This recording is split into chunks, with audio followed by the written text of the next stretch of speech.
लेकिन इतने संसाधन होने के बाद अगर कमियां रहती हैं तो कहीं ना कहीं कोई सवाल खड़ा करता है। समाजवादी पार्टी के अध्यक्ष अखिलेश यादव ने हरिद्वार के गंगा में स्नान किया। स्नान की 3 तस्वीरें अखिलेश यादव ने सोशल मीडिया प्लेटफॉर्म एक्स पर शेयर की। उन्होंने इस पोस्ट में लिखा, मकर संक्रांति के पावन पर्व पर मां गंगा का आशीर्वाद लिया। दरअसल इन दिनों राम मंदिर और प्रयागराज महाकुंभ के बहाने भले ही सनातन धर्म की खूब बातें नेता कर रहे हों, इतना ही नहीं खूब वार और पलटवार भी हो रहा है, लेकिन किसी बड़े नेता की गंगा स्नान की इस तरह की कोई तस्वीर नहीं देखी गई। ऐसे में अखिलेश का गंगा स्नान करना और तस्वीरें शेयर करना एक संदेश भी माना जा रहा है। इन तस्वीरों के कई अर्थ निकाले जा रहे हैं। हरिद्वार से लेकर के और आखिरी कलकत्ता, वेस्ट बंगाल, वहां तक गंगा माँ बह के जाती हैं और जो माँ गंगा में जहां डुबकी लगाना चाहे लगा सकता है। हर जगह का अपना महत्व है, समय के हिसाब से, और महत्व हर जगह का अलग अलग तरीके से है। कल जब मैं यहाँ आया, महासंक्रांति थी, इसलिए मैंने कल ही यहाँ पर माँ गंगा के स्नान किया। दान की परंपरा है, मैं जरूर दान करूँगा। और संगम कब जाएंगे? जब माँ गंगा बुलाएंगी। हालांकि अखिलेश यादव मंगलवार की शाम देहरादून पहुंचे थे। वहां से वह सीधे हरिद्वार और गंगा स्नान के लिए पहुंचे। इस दौरान प्रयागराज में इस समय महाकुंभ भी चल रहा है। मकर संक्रांति पर यहां शाही स्नान का आयोजन किया गया था। सभी 13 अखाड़ों के नागा साधुओं ने स्नान में हिस्सा लिया। अखिलेश यादव की तरफ से महाकुंभ में भी सपा नेताओं और कार्यकर्ताओं को लगाया गया है।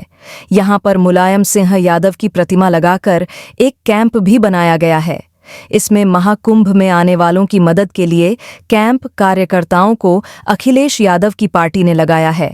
कुंभ का आयोजन, महाकुंभ, हमारे हिंदू परंपरा के तहत हजारों साल से होता आया है। साधु संत, ऋषि मुनि, जिन्हें हम कभी नहीं देख पाते हैं, वो वहाँ पर प्रयागराज में आकर के न केवल वहाँ पे पूजा पाठ या जो तिथियां होती हैं उस दिन स्नान करते हैं। लोग दान देने, लोग गंगा में स्नान कर करके, संगम पे स्नान कर करके पुण्य के लिए, और तमाम आयोजन होते हैं। वो साधु संत ऋषि मुनि जो हम कभी नहीं देख पाते हैं, वो महाकुंभ के समय पर आकर के कम से कम हम लोग को दर्शन करने का मौका मिलता है।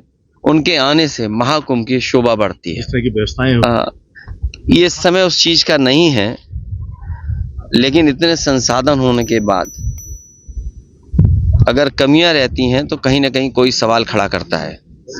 और आज का समय तो ऐसा है कि हर चीज लाइव है, हर चीज दिख रही है, रिकॉर्ड कर रहे हैं लोग।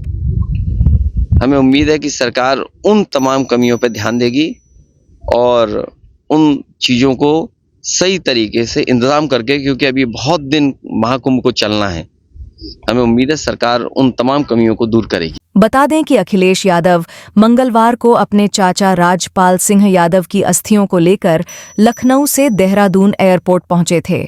अखिलेश के साथ उनके परिवार के अन्य लोग भी इंडिगो की फ्लाइट से एयरपोर्ट पहुंच गए।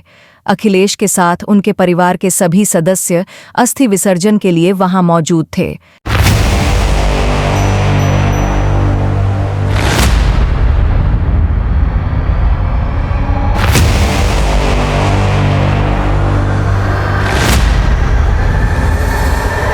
मैं हमेशा गया हूं, और कुछ लोग जो पाप करते हैं अपने पाप धोने जाते हैं।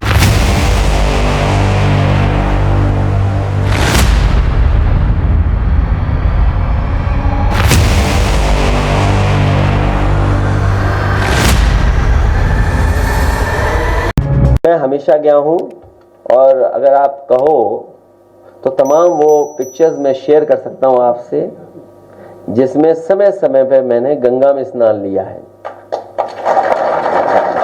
कम से कम वो भी शेयर करें जो दूसरों को कह रहे हैं कि गंगा में नहाओ।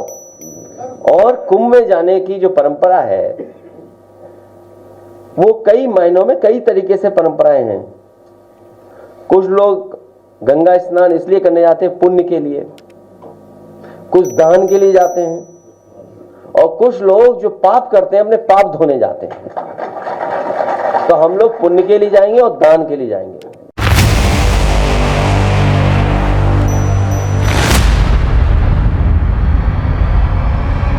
इसके प्रायोजक हैं एडवांस कंप्यूटर, निकट इंडियन बैंक, बूढ़नपुर, आजमगढ़। यदि आप अपनी बच्चे को कंप्यूटर की उत्तम शिक्षा देना चाहते हैं तो तुरंत संपर्क करें।